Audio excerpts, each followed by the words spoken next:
మీ business విస్తరించాలనుకుంటున్నారా? మార్చి 16-17 హైటెక్స్ లో franchise India biggest ఫ్రో expo. Nirmal జిల్లా దస్తూరాబాద్ మండలం గొడిసెర్యాల గ్రామంలోని శ్రీ రాజరాజేశ్వర దేవస్థానానికి చాలా ప్రత్యేకత ఉంది.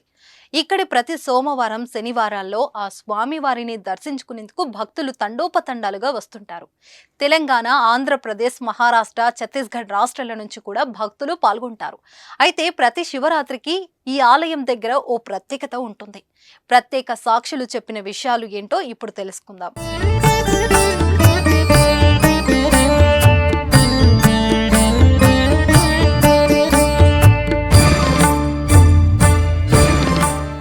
లక్ష్మీ నరసింహస్వామికి ఆ మహాశివుడి కల్లోకి వచ్చి ఓ మాటను చెబుతాడట. అదేంటంటే గంగా స్నానానికి వెళ్ళినప్పుడు 2 రాళ్ళు దొరుకుతాయి.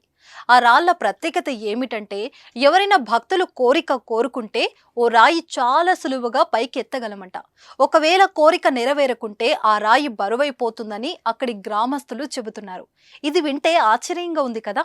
ఇది అక్షరాల నిజమండి. అయితే ఇక్కడికి వచ్చిన భక్తులు కొందరు ఈ రాయిని పైకెత్తే ప్రయత్నం కూడా చేశారట. కొందరు సులువుగా పైకెత్తితే మరికొందరికి కష్టతరం అయింది. మరో రాయి కూడా కోరిక కోరుకుంటే సులువుగా గుండ్రంగా తిప్పగలం.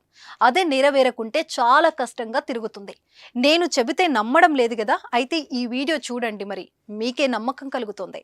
ఇది లక్ష్మణ స్వామికి కళ్ళు వచ్చి చెప్పిండు అన్నట్టు. శివుడు చెప్పిన తర్వాత గంగా స్నానానికి పోయినప్పుడు ఈ రాయి అనేది దొరికింది. అయితే ఈ రాయి ప్రత్యేకత ఏంటంటే మనం కోరుకున్న కోరిక గిట్ట నెరవేర్చేటట్టుంటే రాయి అల్కగా వస్తుంది. ఒకవేళ కాకుంటే రాయి అనేది బరువు వస్తుంది. మళ్ళీ ఇంకో రాయి ఏంటంటే ఇది మళ్ళీ కోరుకుంటే ఒకవేళ సక్సెస్ అయితేనేమో ఆ రాయి దాని అదే సింపుల్ గా తిరుగుతుంది. ఒకవేళ కాకుంటేనేమో రాయి బాగా హార్డ్ గా తిరుగుతుంది. ఎలాంటి సమస్యలున్నా, భార్య భర్తల మధ్య సంతానలేమి, అప్పుల సమస్యలు, ఇలా ఎలాంటి సమస్యలున్నా కానీ ఇక్కడికి వచ్చి ఆ నీలకంఠుని దర్శనం చేసుకుంటే అన్ని తొలగిపోయి సుఖ సంతోషాలు కలుగుతాయని ఇక్కడికి వచ్చిన భక్తులు చెబుతుంటారు. చాలా మంది ఈ ఆలయానికి రావడానికి ముందు అనేక సమస్యలతో ఇక్కడికి వచ్చినట్లు, ప్రస్తుతం ఆ సమస్యలన్నీ తొలగిపోయినట్లు కూడా చెబుతున్నారు. ఇంకో ప్రత్యేకత ఉందండోయ్. మహాశివరాత్రి రోజు ఆ పరమశివుని పార్వతి కళ్యాణం సమయంలో ఓ నాగపాము అక్కడ ప్రత్యేకంగా నిలుస్తుంది.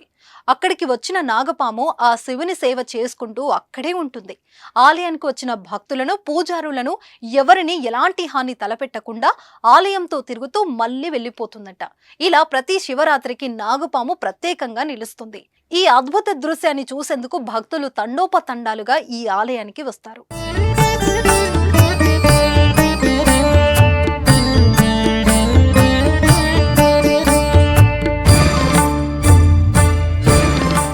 నా పేరు సాయి ఫణీంద్ర, ధర్మపురి గ్రామం. ఇక్కడ గొడిసెర్యాలకు నేను గత 3 సంవత్సరాలుగా వస్తున్నా. నాది కార్ రెంటల్ బిజినెస్.